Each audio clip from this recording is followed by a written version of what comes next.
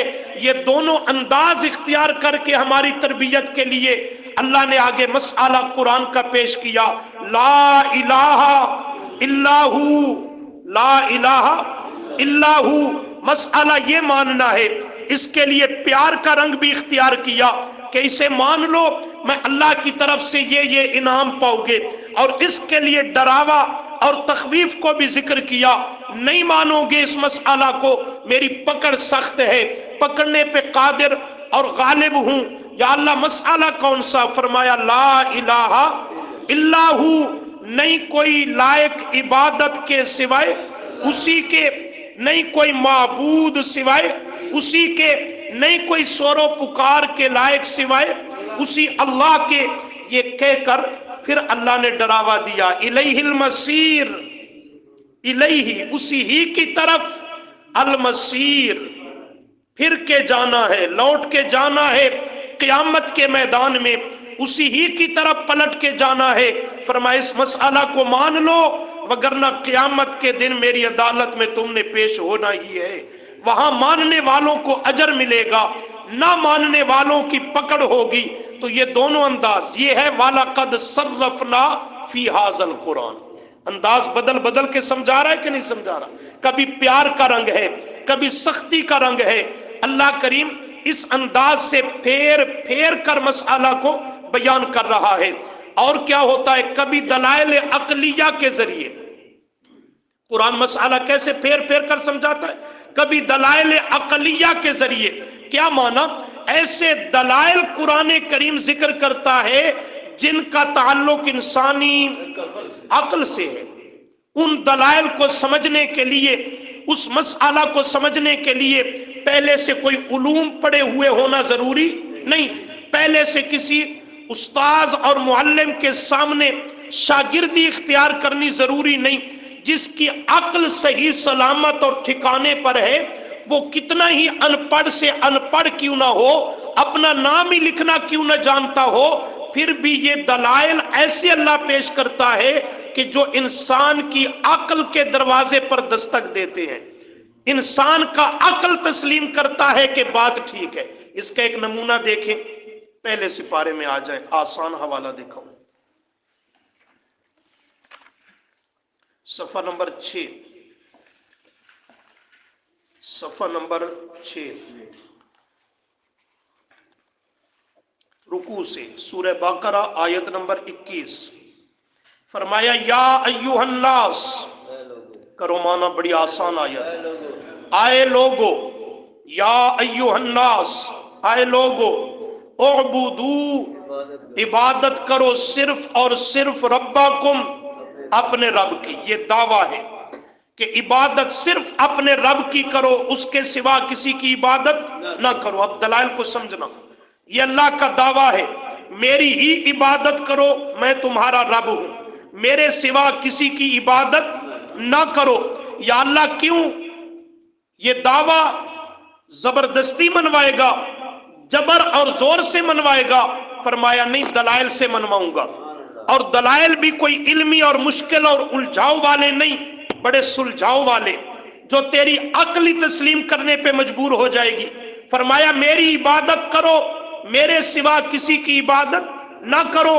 یا اللہ کوئی دلیل، تیری ہی عبادت کریں، تو ہی معبود برحق ہے، تیرے سوا کوئی نہیں۔ فرمایا دلیل پہلی سنو، الذی خلقکم، اللہ وہ ذات ہے جس نے تمہیں پیدا کیا، تمہارا خالق میں ہوں، تمہارا پیدا کرنے والا میں ہوں، میرے سوا انبیاء کی شان برحق اولیاء کا مقام برحق، فرشتوں کی عظمتیں برحق، نیکوکار ہستیوں کا مقام اور مرتبہ برحق، لیکن اتنی بات تو تم بھی سمجھتے ہو میرے سوا تمہارا خالق پیدا کرنے والا کوئی نہیں، تو پھر جب پیدا کرنے والا میں ہوں تو عبادت بھی صرف میری کر۔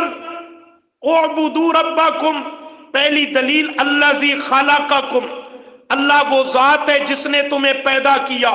نمبر دو، صرف تمہیں نہیں والذین، اور ان لوگوں کو بھی اسی نے پیدا کیا، من قبلکم، جو تم سے پہلے گزرے ہیں، وہ ہمارے اوپر کا وہ سارے انسان اور لوگ آباء و اجداد۔ اللہ فرماتے ہیں اس مسئلہ کو مان لو، میری ہی خالص عبادت کرو۔ یا اللہ فائدہ کیا ہوگا؟ فرمایا لعلکم، تاکہ تم تتقون، بچ جاؤ، تاکہ تم بچ جاؤ دنیا میں شرک سے اور آخرت میں میرے عذاب سے بچ جاؤ۔ یا اللہ بس یہی دو دلیلیں؟ فرمایا نہیں، اللہ وہ ذات ہے جعل، جس نے بنایا لکم، واسطے تمہارے، الارض، زمین کو، فراشن، بچھونا، فرش، والسماء، اور آسمان کو، بناءً، چھت، بناءً، چھت بنایا، وانزل، اور اتارا، من السماء، آسمان سے، نہ آسمان کی طرف سے، ماءً، پانی، بارش۔ یہ بارش آسمان میں سے نہیں آتی، یہ بادلوں میں سے آتی ہے، آسمان کی طرف سے، آسمان کے اندر سے بارش نہیں آتی، بادلوں سے آتی ہے۔ تو وہ چونکہ آسمان کی طرف ہے بلندی پر، تو آسمان کی طرف سے اس بارش کو برسایا، زمین میں پانی پہنچایا، اسے سیراب کیا، سرسبز و شاداب کیا، فاخرج، پس اس نے نکالا، بھی اس پانی کے ذریعے، زمین کو سیراب کر کے، من الثمرات، پھلوں کو، کیوں نکالا؟ رزق لکم، تمہاری روزی اور رزق کا انتظام کر دیا، رزق لکم، تمہاری روزی اور رزق کا انتظام کر دیا۔ اللہ فرماتے ہیں جب یہ سارے کمالات میرے، سمجھنا تمہارا خالق میں، سمجھیے تمہارا خالق میں، تمہارے آباء و اجداد، باپ دادوں کا خالق میں، زمین کو فرش بچھونا بنانے والا میں، آسمان کو چھت بنانے والا میں، آسمان سے بارشیں برسانے والا میں، زمین کو سیراب کر کے باغات نباتات اگانے والا میں، تمہاری روزی اور رزق کا انتظام کرنے والا میں، تو اعبدوا ربکم، عبادت کے لائق بھی صرف میں، عبادت کے لائق بھی صرف میں۔ جب یہ کمالات میرے علاوہ کائنات کی کسی ہستی میں موجود نہیں، میرے سوا تمہارا خالق، تمہارے آباء و اجداد کا میرے سوا خالق، زمین کو بچھانے والا میرے علاوہ، آسمان کو بغیر ستون اور سہاروں کے کھڑا کرنے والا کوئی نہیں، اس سے بارش برسانے والا میرے علاوہ کوئی نہیں، زمین سے باغات نباتات کھیتیاں اگانے والا میرے سوا کوئی نہیں، تمہاری روزی اور رزق کا انتظام کرنے والا میرے سوا کوئی نہیں، تو پھر میرے سوا کوئی لائق عبادت کے بھی کوئی نہیں، میرے سوا کوئی سور و پکار کے لائق بھی کوئی نہیں، نظر نیاز منت منوتیوں کے لائق بھی میرے سوا کوئی نہیں۔ یہ انداز ہے، اس کو قرآن کہتا ہے دلائل عقلیہ، ان کا تعلق انسانی عقل سے ہے، انسان کی عقل یہ ماننے پر مجبور ہے، تسلیم کرنے پر، جب یہ سارے کمالات اکیلے اللہ کے ہیں تو پھر عبادت کے لائق بھی اکیلا اللہ ہے۔ ایک اور مقام دیکھ لیں جی، 23واں پارہ سورہ الزمر،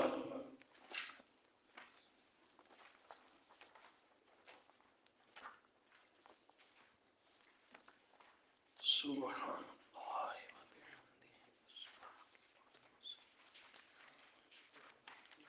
صفحہ 731، 731 مل گیا جی؟ صفحے کی آخری سطر، بالکل آخری سطر، آیت نمبر سورہ زمر کی 4 کے بعد 5.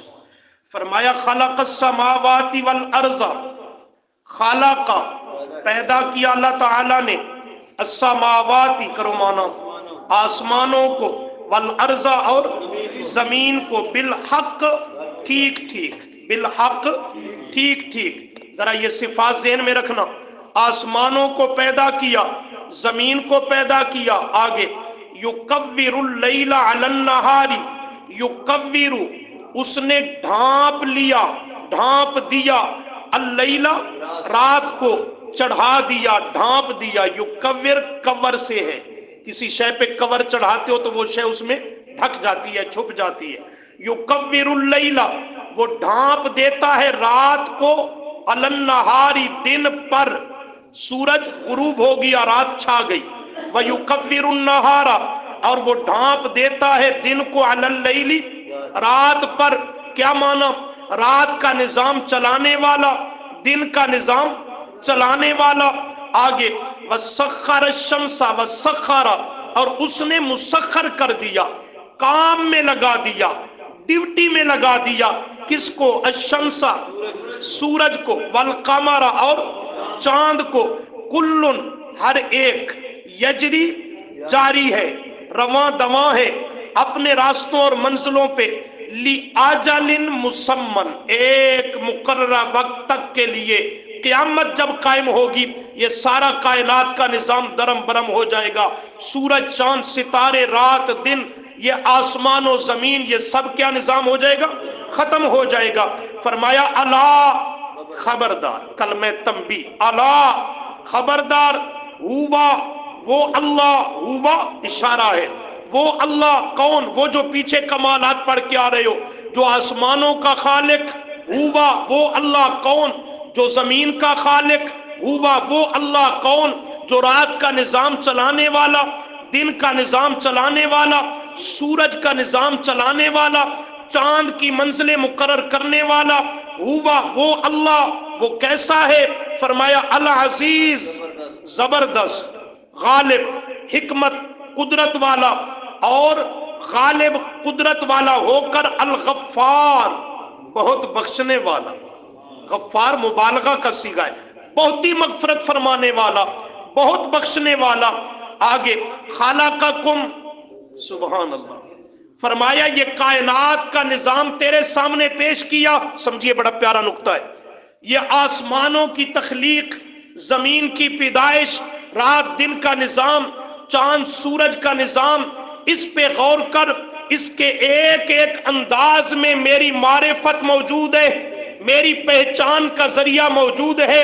مسئلہ کو سمجھنے کے لیے عبرت ہم نے رکھ دی ہے، لیکن اگر میری کائنات کے نظام پہ غور و فکر کر کے بھی تجھے بات سمجھ نہیں آئی نا، تو کوئی حرج نہیں، ذرا اپنی تخلیق پہ توجہ کر، ادھر بھی عبرت کا سامان موجود ہے.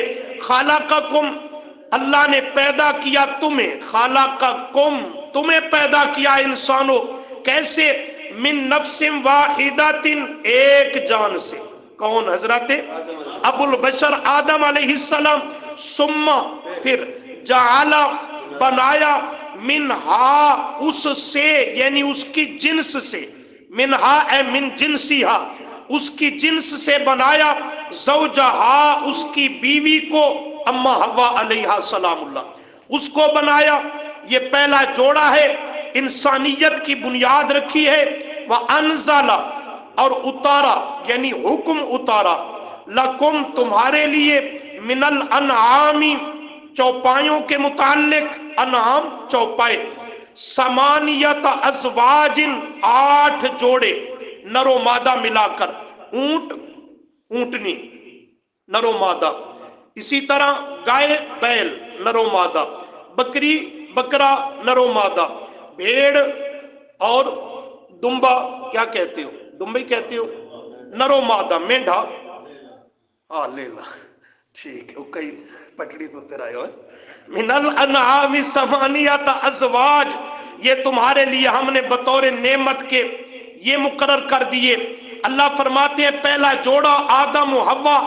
اب اس کے بعد انسانیت کی تخلیق کیسے کی؟ یخلقکم پیدا کیا اس نے تمہیں فی بطون، بطون جمع بطن کی، بطن کا معنی پیٹ، امہاتکم پیدا کیا اللہ نے تمہیں تمہاری ماؤں کے پیٹوں میں، تمہاری ماؤں کے پیٹوں میں، خلقا من بعد خلق، خلقن پیدا کرنا، من بعد خلق بعد پیدا کرنے کے، پیدائش پر پیدائش کی۔ وہ سورہ مومنون کی آیت سنتے رہتے ہو، اس میں تفصیل ہے، اول نطفہ ہے خلقا من بعد خلق، پھر جمع ہوا اسے لہو بنایا، پھر اس کو گوشت کی بوٹی بنایا، پھر اسے ہڈیوں کا ڈھانچہ کھینچا، پھر ان پہ گوشت چڑھایا، انسان کا کامل مکمل وجود ماں کے پیٹ میں تیار کیا، اس کے اعضاء کو اور اس کے نقش و نگار کو۔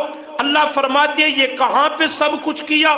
فی ظلمات ثلاث، سبحان اللہ، فی ظلمات ثلاث، یہ سب اپنی قدرت کی کاریگری کی تین اندھیروں میں، ظلمات ثلاث، ماں کے پیٹ کا اندھیرا، اس کے اندر جھلی کا اندھیرا، اس کے اندر بچہ دانی کا اندھیرا، یہ تین پردے اور تین اندھیروں میں میری قدرت کی مشینری چلتی رہی، کن فیکون کا امر چلتا رہا۔ اللہ فرماتے ہیں فی ظلمات ثلاث، تین اندھیروں میں پیدا کیا، تیرے نقشے جمائے، تیرے اعضاء کو تیار کیا۔